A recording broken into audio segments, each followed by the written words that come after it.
Listen, it's great to be here. Big thank you to Marco and Mark and UOS for inviting me to speak. Bit out of practice at doing these face-to-face events, so if I'm a little bit rusty, give us a little bit of slack on that. Apologies for the gigantic mugshot. It's pretty big, isn't it? And hopefully that's not too off-putting. Valerie, congratulations on your new position and of course your ref submission. It sounds like there's a lot of exciting stuff here going on at UOS.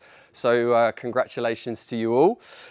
So as you can see from the title, we'll talk about asymmetry and imbalances today, which is just as well because I don't really know much else within the field of sports science or strength and conditioning, to be honest with you. It's an absolutely enormous topic, okay, and kind of intuitively, when you start thinking about asymmetry or imbalances, you know, the first question that certainly when I got into this area, I started thinking about was, well, why would this matter? You know, why should we be interested in this topic? And intuitively, you kind of think, well, maybe it'll have some kind of detrimental impact on performance of some kind, or maybe if I'm imbalanced in some way that elevates my risk of injury potentially. So intuitively, I think those are kind of the two areas that you think about when you think about imbalances or asymmetry or side-to-side differences, stuff like that. I'm actually not going to present on that stuff today, and the reason I'm not going to present on that stuff is because the evidence base is pretty inconclusive actually on whether or not being imbalanced has a detrimental impact on performance, or whether if you're imbalanced you have an elevated or heightened risk of injury. Some of that is because of the evidence base that has been done. It's kind of conflicting, but some of that is also, I think, because some of the study designs have probably could do with some improvement in their kind of experimental design, really. So hanging our hat on any of the outcomes that has been done today is probably quite difficult to do. The other thing I wanted to do really was try and give you guys something that hopefully you will agree with by the end of the presentation, in my opinion, is tangible stuff that you could actually impact in day-to-day practice, okay, by going through some of this stuff. So the first bit's a little bit mathsy, and I probably should put a little bit of an apology up front on that, right? Because it's not the most exciting thing, although maybe Stu would enjoy that. So it's a little bit numbers-based, okay, so bear with me on that. But I will do my absolute level best to keep it super simple in explanation. We're going to talk about the limitations of group mean data and why, you know, there's been a big push in sort of the last 5-10 years in research, which has probably been going on way longer in practice in reality, about the importance of individual data, particularly when you're working with groups. And I think that's probably just a general concept we need to be aware of any data that we collect. But in reality, it might be just that tiny bit more important for a metric like asymmetry, and I'll get to why in the second part of the presentation. And then we're going to be talking about the concept of asymmetry as a ratio. Okay, so a ratio is something that's made up of more than one component part. I've done quite a bit of work in this area, not just on asymmetry, but on ratios in general. We use them a lot in sports science and testing and monitoring. I think there's a lot of context that's sometimes missed if we just use ratio data and take it as a single value. You know, RFD, impulse, RSI, hamstring quad ratios, they're all ratios. And we often hang our hat on some of these metrics and measures without thinking about the context of which that ratio is made up. So I'll talk to you about that within the context of asymmetry today, but really it's a concept that we should be applying to any ratio statistic. And then some parting thoughts. Now, I've actually only got 12 slides really today, but I'm definitely going to have a real problem sticking to half an hour. So I'm going to do my level best not to put the whole time slot too far back. Okay, but I appreciate that if I go a little bit over time and just add in a little bit more suspense for Lawrence, who's up next, okay? So I thought in order to get the room on a little bit of a level playing field, not really knowing what people know or don't know on this topic area, I just start with a few operational definitions. So the first one is, as you can all read them, right? So I'm not going to just read off the slide. It's one of my pet hates about doing presentations. But I think the first one, let's just make the distinction that we are talking today about comparing left versus right, or dominant versus non-dominant, or injured versus non-injured. We're not talking about any difference in scores within the same limb, which would be intra-limb asymmetry or an intra-limb ratio, like a hamstring quadricep or an internal-external rotation value. Everything we talk about today will be comparing one side to the other side rather than within the same limb. Most of the research talks about a percentage value when they talk about asymmetry. Not all of it, but most of it talks about it as, well, when I have this value on my left, this value on my right. Hang on, I can do better than that. Let's say I jump 25 centimeters on my right, 20 centimeters on my left. I have a 20% asymmetry once I do my calculation, right? Or so we're led to believe. So that percentage value is just the magnitude. The direction of asymmetry is kind of what I was getting at when I was talking about the ratio stuff, okay? In that example I just gave you, I have a 20% imbalance, but because we are talking about how high I jump, and in jump testing, the most desirable outcome is the larger number, then the direction of asymmetry would be 20% favoring the right side, okay? So now I'm giving limb dominance context to my ratio, if that makes sense, okay? And remember, because when you make something relative, a percentage is a relative number, right? I have a 20% imbalance on my right relative to my left, or vice versa, depending on how you phrase it. If you just have one number, you're missing what makes up that one number, okay, if that makes sense. So this direction of asymmetry stuff, which I think is probably something that we've invested quite a lot of time in the research on, will present you some evidence about why that's so important and how you could potentially use that information if you monitor it in practice with your athletes, okay? And then the kappa coefficient is just a statistical method, okay, where we try and quantify how consistently an asymmetry favors one side or the other. So forget the 20% value I just told you for now. Crudely put, if I measure some sort of unilateral, or not even unilateral, if I measure some test that gives me an asymmetry outcome at pre-season, and it just so happens that I either jump higher or I produce more force on my right leg in pre-season, what we'd be trying to quantify with the kappa coefficient is, do I then produce more force or jump higher still on my right leg the next time I test them? Or actually, is my superior performing limb, has that swapped sides?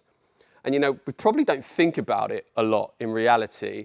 And that's because in some sports, there's no obvious reason why there should be one limb dominant, or one limb being dominant per se, okay? Some sports there would be, right? Perhaps in a sport like fencing, you'd look at it and you'd go, well, they always have a lead leg, they always have a trail leg. This leg has always got to do a lot of force absorption. I can say absorption because Dan Cleather's not here, okay?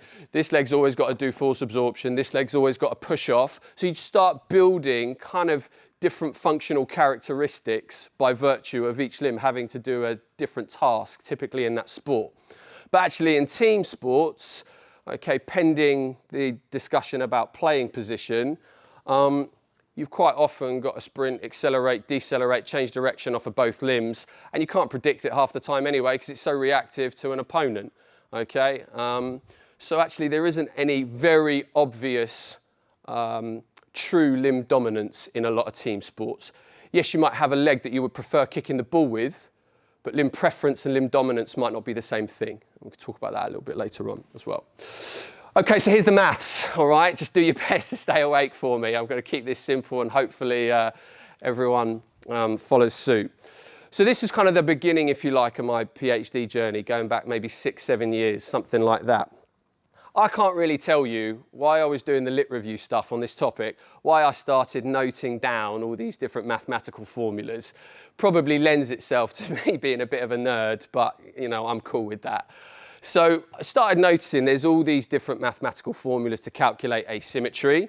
And as you can see from the third column, okay, that you get loads of different outcomes, right? So if you go to the grey box at the top, what I've done is I've given us this hypothetical scenario of peak force, where we say, at this stage, let's just assume right leg is my stronger leg, which is also my dominant leg, and that gives you 800 newtons, all right? My left leg is my weaker leg, my non-dominant leg, and that has a value of 700 newtons, okay, of peak force. Once you throw those numbers, okay, into all the different equations in column 2, That's what you get in column 3, okay? So we'll just very briefly, for 30 seconds or whatever, discuss that. As you can see, we've got a bunch of different numbers there. The first two are the same, okay? I know you look at that and go, well, they're not. One says 87.5, one says 12.5, but one is looking at symmetry and one is looking at asymmetry, right? The top one, your reference point is symmetry. I'm 100% symmetrical, and the bottom one, the one underneath it, 12.5, is looking at 0% asymmetry as being my reference point. So 12.5% asymmetry is the same as 87.5% symmetry, if that makes sense. And then we go down to the third one and we go, okay, now we've got a different number. We've got 13.3. We go down the list. Now we've got 6.7. And you go down to the bottom and you've got 4.2. And I'm like, okay, so the smallest value we've got is 4.2. The largest we've got is 13.3. We've got an error range, or a difference range, if you like, of 9.1%. And I don't really know which one to pick. And actually, does it even matter which one I pick? Okay, and to some degree, some of the forthcoming information is a little bit anecdotal, but we think it's kind of underpinned by pretty sound reasoning rather than anything proven per se. So we started having some discussions with people who are way smarter than us, like Jason Lake and Pete Mundy, about this sort of stuff. And this is what we kind of came up with, if you like. If you are going to measure or report an asymmetry value from a two-legged task, okay, like a bilateral counter movement jump, noting that you'd obviously need twin force plates in order to get separate left-right leg data. In order to do that, we think this is the equation that you should use here, okay? And the reason being is that in a two-legged task, both limbs interact together to produce a total or sum output, right? So in my example up there in the grey box, if I do a bilateral counter movement jump, I'm actually producing 1,500 newtons of force, right? So if I want to look at the difference between my right and my left, or my dominant and my non-dominant, we should probably do that within the context of the total output, because both limbs are interacting together to produce a total output. So our equation, if you like, becomes 800 minus 700 divided by 1,500. And that's why we get 6.7.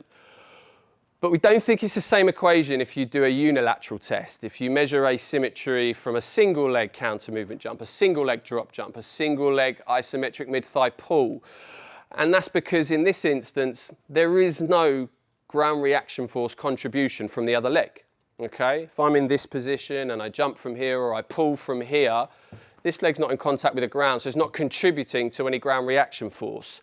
And if it's not contributing, you probably don't need to compare any left-right differences to the total output, because for any given trial, the total output is just the value that that one leg produced, because there was no contribution from the other side. The other thing, and this is why I kind of say this is a bit mathsy, this bilateral strength asymmetry, this one by Franco and Pellizzeri, okay, this is just fractions, you know, like we learnt fractions when we were 10 in maths class, right? And when you learnt fractions in maths class, you weren't given 9 ways to do it, right? You were only given 1 way to do it. And I think that's kind of important to remember, because asymmetry is just a percentage difference, and a percentage difference is a fraction, okay? And I think we've kind of got lost, you know, if you go back to where some of these I actually haven't got the oldest reference on here, but I could have added another reference in one of these equations from someone called Robinson in 1987. We've kind of got a bit lost, in my opinion, for the last 35 years on how you calculate a percentage difference, which is just a fraction, okay? So that would be my take on this. The other thing to say is that if you accept our reasoning and our justification for that, knowing and acknowledging at my end, it's somewhat anecdotal and nothing's really been proven per se, you are just left with a percentage value. And that's where a lot of the confusion, in my opinion, on the topic lies. You know, your value might be 5%, it might be 8%, it might be 12%, it might be 20%. What do you then do with that? You still don't really know, and I think that's where some of the confusions lay in this. So this is a fantastic bit of research in 2012 by a guy called Tim Excel, who I think still works down at the University of Portsmouth. And he basically said that to give meaning to that percentage value, we should be trying to establish the signal to the noise, which is a thing that we talk about a lot in sports science and performance-related research and practice. So he said that between limb percentage value is probably only considered real if it's greater than the variability that each leg produces, okay? So I thought I'd put this down into some sort of graphical format so it's a little bit easier for you to see. So this is counter movement jump peak force asymmetry from 16 cricket athletes at Middlesex County Cricket. Okay, so it's real data, we haven't made it up. First thing to notice is obviously very individualized, right? Some athletes there have very, very big imbalances relative to the others. And you can see athlete 14 is almost perfectly symmetrical from a peak force perspective. If we then map on, okay, our coefficient of variation, which is our CV, that's our variability we were talking about to establish whether this imbalance is real or not. We'll just put that on there as a dotted line, okay? The first thing we say is the coefficient of variation, remember, is a measure of absolute reliability. It tells us whether or not we should even consider doing any further analysis, okay? Because if your data's not reliable, there's too much variability in it, it's not usable, bin it off. Why might it not be reliable? That's a discussion probably for another day. In this instance, and although it's a little bit like drawing a line in the sand, CV values kind of around about 5% or less are probably deemed, you know, acceptable, reliable data in sports science. But the lower the value, typically the better for a coefficient of variation. So in this example, peak force is giving us a CV value of 4%. Cool, we've got a reliable metric. And what this then tells us is that any athlete who has a bar that goes beyond that dotted red line is showing a real asymmetry, i.e. the imbalance is greater than the variance or the error in the test. So in this example, athlete 4, 6, 9 and 14, okay, their asymmetry, not only is it very small anyway, but it's less than the error in the test. Every other athlete is showing a real imbalance. That doesn't mean you have to run a training intervention to try and correct it. It's just something to give you context as to what's real and what's not, okay? And you're establishing signal from noise, so to speak, okay? When you think about asymmetry in relation to this coefficient of variation. The other thing this leaves you with is every value is positive, yeah? We've set it up so that every percentage is a positive number, but that doesn't tell you, remember, it's a ratio. It's made up of left and right data or dominant, non-dominant data. It doesn't tell us anything about which limb performed better out of the two, okay? So if we give you the same now, but we add direction onto it, okay, we can see that any value above 0 means that the athlete scored a larger amount of peak force on their dominant limb, and then any bar below 0, we get a larger amount of peak force on the non-dominant limb. So we map on our coefficient of variation, this time in both directions, and it's exactly the same data, but now we're just giving context to the direction of asymmetry, okay? And the reason as practitioners you might want to know that is because maybe there's a history of injury and you would like to know how closely that injured side is catching up with the healthy limb potentially. If you're monitoring over time or through repeated test sessions as well, you might want to know whether there are fluctuations in limb dominance or whether the same limb is constantly under or overperforming relative to the other. And I'll present you some data for that in a little bit later on in a longitudinal study we've done. So here are our equations, okay? Just as a quick recap to finish off this maths bit. Remember, if you're doing a bilateral test, we look at the difference between limbs relative to the total score because two limbs contribute to a total output. And obviously, if it's a unilateral test, we're just dividing, okay, by that one value because there is no force contribution or output contribution from the other limb. What I would say is, what we've added on here, okay, this is without going too in depth specifically on anything to do with an Excel spreadsheet, we've added on an if function, okay, so that what this basically says in English is that if my dominant limb scores less than my non-dominant limb, flip the positive number to a negative number, but don't change the magnitude value of it, if that makes sense. okay? And the reason being is that if we took our example that I showed you on that table of equations, my numbers were 800 minus 700 divided by 800. You can't in sport guarantee that the dominant limb will always score larger. In fact, depending on the test or the task you're doing, it's actually quite common in sports like football for the non-dominant or non-preferred kicking limb to score higher in testing than the dominant preferred kicking limb. We've got loads of data to support that. So in that instance, the numbers would reverse, wouldn't they? It would become 700 minus 800 divided by 700 because the dominant limb scored less. And now that I'm dividing something by 700 and not 800, your outcome changes, okay? But the raw numbers didn't change, right? They were still 700 and 800. They just swapped positions. So that shouldn't change your outcome. So that's what that if function is here for. Basically says, don't alter the magnitude if the dominant limb scores less, all right? Very mathsy to start a symposium off, so really sorry about that. So we get on to the second part of the presentation now, okay? And this is only very, very brief. This is where we start talking about the value, if any, of group mean data when we're taking asymmetry. So what we've taken here is, and this is in this time hypothetical data, okay? But hypothetical data largely based off of something like 225 data sets that we've gathered over 6 years. So we know it's an accurate representation despite it not being real. So we've taken a strength task, okay, in column 2, peak force asymmetry. We've taken a jump asymmetry measure. We've taken time, okay, the difference in time for a 505 change of direction speed test. And then we've kind of arbitrarily calculated the change of direction deficit, imagining we also had 10 meter speed time in order to get that metric. The point of doing it this way is that we have a strength task, we have a ballistic jump task, we have a change of direction task. All these numbers in the table are arbitrary asymmetry values, okay? And there's a couple of points to say. If you look at peak force column, you can see again, quite a broad spectrum of results, okay? The smallest score we've got is athlete 7 at 0.8. The largest score we've got is athlete 4 at 12. If you then go into the jump height column, if I go to athlete, where was it? Athlete 7, well, they were perfectly symmetrical in the strength task, but they've actually got one of the largest imbalances jumping. Equally, if I go to athlete 4, who was most imbalanced in my strength task, they're actually got one of the smallest levels of imbalance in the jump task.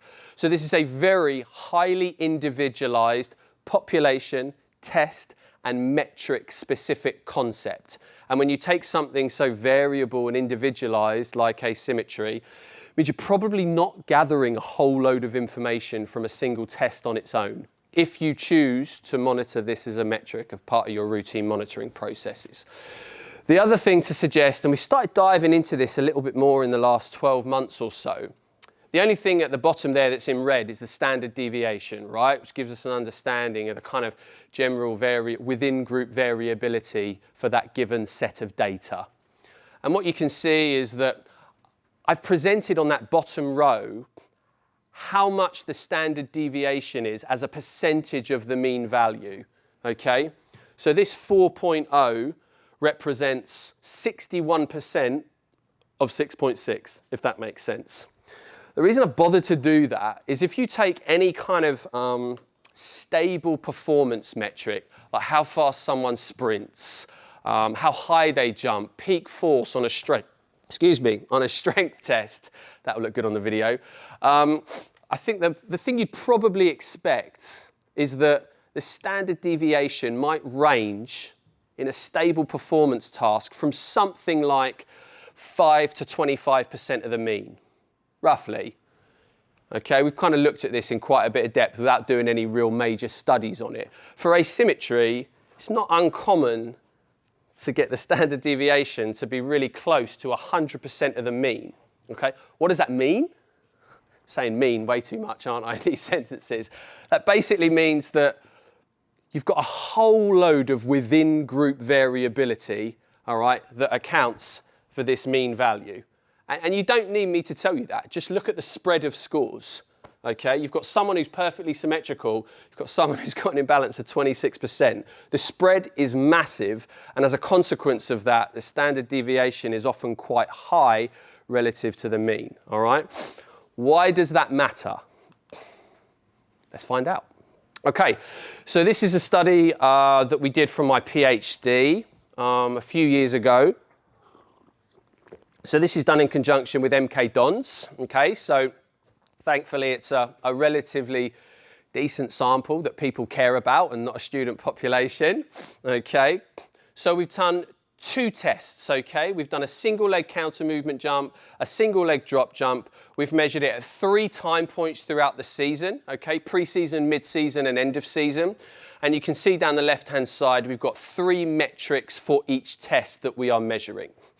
First thing to look at, because at the moment, again, it's just a bunch of group mean asymmetry values. I've got the standard deviation that appears after each mean, which is the second number in each box.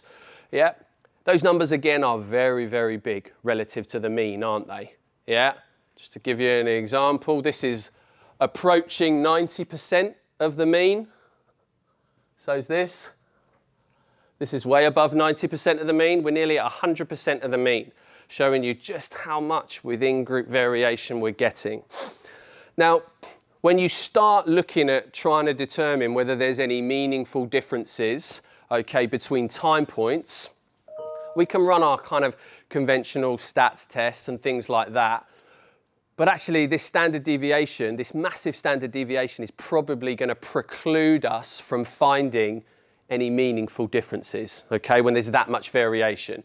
So what I've done, and there's a scale at the bottom of each table for you. If you just focus on ES scale, okay, first, that's the effect size scale, and that effect size scale is going to relate to what I uncover in the red columns next, okay? So to save you a bit of time, okay, anything in these 9 boxes or these 9 boxes, the largest value you have, okay, is on that second row, peak force, minus 0.6 and plus 0.55. So basically, if I look at what's the difference in my asymmetry score for jump height, peak force, propulsive impulse, jump height, contact time, RSI, the answer is they're all either really trivial or really small. What does that then tell us? That gives you an impression or a story that asymmetry is actually quite consistent throughout the season. Doesn't change much. There's no way that can be true when the standard deviation is so big. So what's the solution? I probably now need to look at the data on an individual basis in order to figure out what's going on, because the group mean is hiding something. It has to be. It's telling me, the differences are really small. Don't worry about it. Can't be true.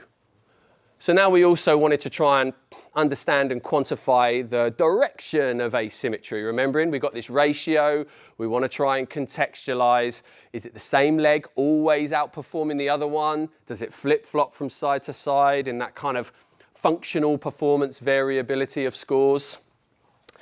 So we quantified our kappa coefficients, all right? And again, just to reiterate what we said at the start, what it is that we're looking for is, forget the magnitude, the percentage value. If I jump higher or produce more force on my right leg in pre-season, when I test at mid-season, is it still that leg that's doing better? And again at end of season. And then when I compare mid-season to end of season.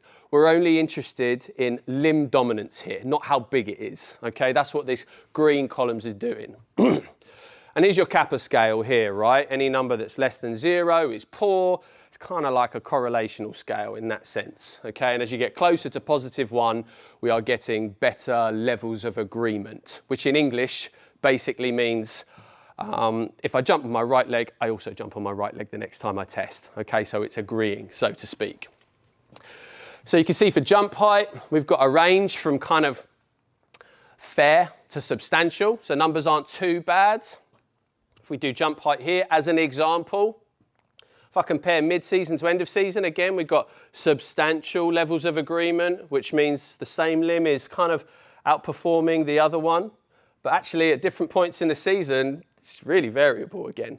Okay, so when you see these low numbers or these negative numbers, in English, that just kind of means if I jumped higher or produced more force with this leg, next time I tested, I swap sides. Okay, There's a lot of numbers in tables there, so let's try and contextualize what that looks like on a graph to make it a little easier to understand. So let's just take jump height only and compare across the single leg counter movement jump and the single leg drop jump tests. So there was 18 players that made it through the whole testing battery at 3 time points, and that's football, right? You guys who work in football longer than I have will tell you that's standard practice. I started with a sample of 36, and by the end of the season I had 18. Because players get injured, they go to a different club. C'est la vie. What we're looking at here, again, you can see how variable each bar is, remembering that each player has been tested at 3 time points throughout the season. But I'm not so much interested in now the magnitude. What we're looking at is how many times do you see 3 bars pointing in the same direction, whether they are either above 0 or below 0. So you can see in this instance, yes, yes, yes, you can't really see it, but that's like a 0.01. Yes, yes, yes, no. Yeah, so we've got that flip-flopping effect here. Huge flip-flopping effect here going on for athlete 8. Yes, yes, yes, flip-flop, yes, yes, yes, flip-flop, yes, no. Okay, so we've got 13 out of 18 players showing what we would consider to be consistent limb dominance characteristics throughout the season, 72% of the sample. If I now look at the drop jump data, graphs the same, different data, to save me going across and doing this counting thing, which is going to bore everybody, you've now only got 8 out of 18 players who are showing consistent limb dominance characteristics throughout the season, okay? 44% of the sample. So there's a nice bit of evidence to say that we're actually taking the same metric, but across 2 different tests, and we're definitely getting a very task-specific response for the metric that we're measuring, okay? Why does that matter? Well, again, this is a little bit anecdotal, okay, but we've done it a fair few times. This player starts the season, okay, with being right limb dominant, if you like, with a magnitude of about 14%. Now, if the only thing that you ever did was monitor that percentage value as a positive number in your spreadsheet, well, by the time they get to mid-season, it's around about 10%, and by the end of season, it's kind of about 7.5%. Remember, we were talking about intuitively why you monitor a metric, where you think our kind of bias lies in why we should look at it. If your numbers went, oh, there's an imbalance of 14% to 10% to 7.5%, most people would look at that, wouldn't they, and go, oh, well, we're heading in the right direction, aren't we? Yeah, that imbalance is getting less, assuming the context of the raw scores were also being looked at. But actually, it's not really a reduction of 4%, is it?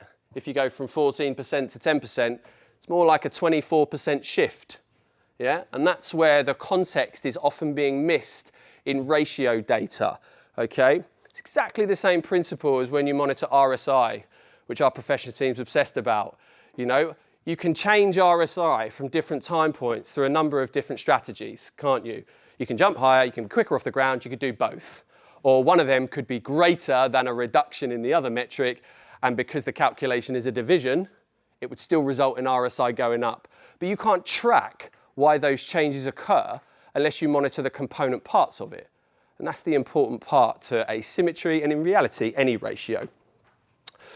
Okay, so a couple of slides just to finish off really on some parting thoughts, okay? I think this first sort of shout out and acknowledgement really needs to go to Eamon Flanagan. Something like 2017, I think he put this on Twitter. And this has appeared in a strength and conditioning journal paper by Tom Dos Santos more recently. You can crudely classify athletes as being strong and symmetrical, strong and asymmetrical, and then weak and symmetrical, weak and asymmetrical. If we give you this sort of hypothetical scenario, and again, I don't know whether anyone in the room works in cycling or sprint cycling as a sport, so this is a very context-specific example. But if you look at kind of the demands of cycling, sprint cycling in particular, we know that one of the biggest determinants of performance is mean power, okay? If I give you 3 hypothetical examples here, okay, athlete A is pretty heavily imbalanced, okay, but that's his total wattage, his average wattage, if you like, his mean power. Athlete B is perfectly symmetrical, but produces just a little bit less power output. Athlete C, not a very big imbalance, but generally is way less powerful. I'm not sure I really care that much that athlete A is that imbalanced? Because if the determinant of performance is mean power, surely the larger wattage value is going to win the race. And in a sport like sprint cycling, they can pretty much reverse engineer gold medals now, yeah, by knowing what time will win a gold medal. And if you know what time, you can kind of reverse engineer equations to determine power output that relate to that. So not all asymmetry is bad, okay? It's up to us as practitioners to give it context if we're monitoring it and determine if it is or if it isn't, okay? The other thing I was going to talk about is, just quickly, is this concept of a window of opportunity, okay? So there's just a couple of slides to go. I look at this now, actually, and think this maybe isn't the clearest way to present this, so apologies in advance. But if you take athlete 1 only, okay, and in test session 1, you're comparing just the 2 blue bars, you can see the dominant limb produces more peak force in our hypothetical test. If you now take the red bars only for athlete 1, now the non-dominant limb is producing more peak force. And then the grey bars is swapped back again to the dominant limb being favoured.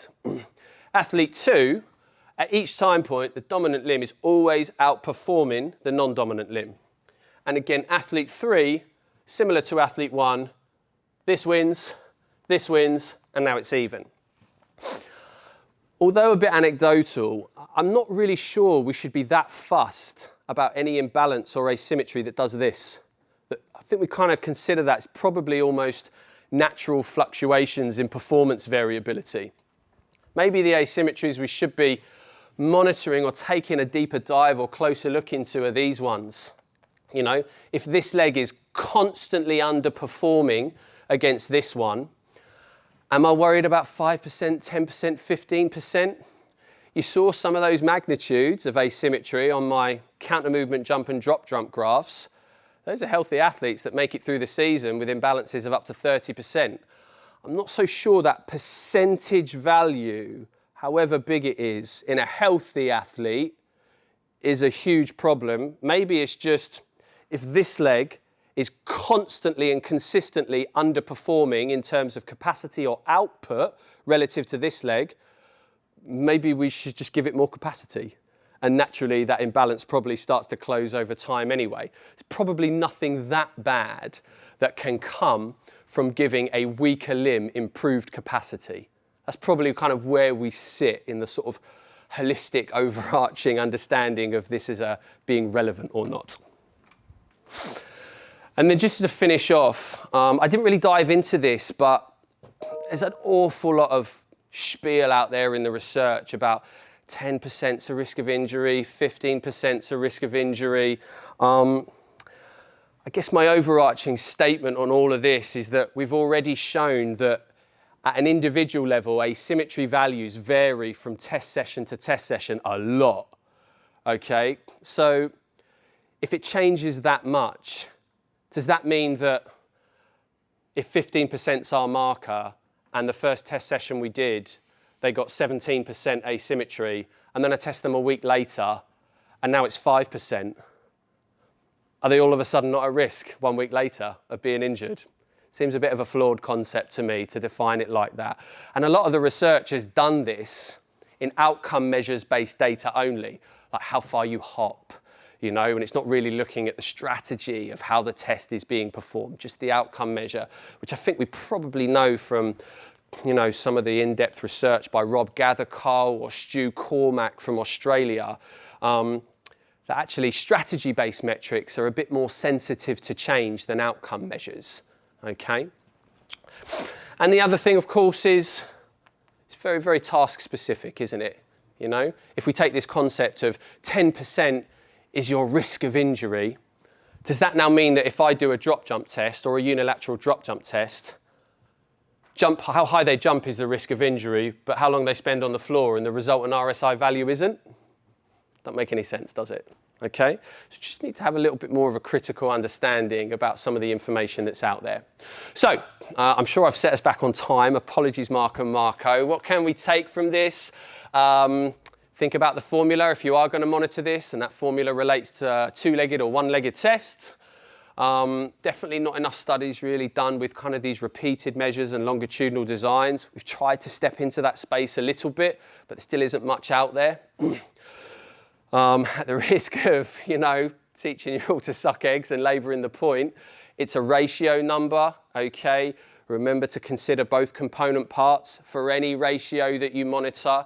And because of the inherent within group variation in scores, think about looking at it at an individual level and looking at that resultant percentage number within the context of the CV to determine signal versus noise. And for anyone that isn't asleep yet, I've done a video on YouTube about how you can calculate the kappa coefficient, that direction of asymmetry stuff in Excel. You don't need a fancy stats software program for it. It's a 12-minute video on YouTube if anyone cares to watch it. You just need to create like a number matrix in Excel and it all does it for you, okay? Thanks very much. Appreciate it.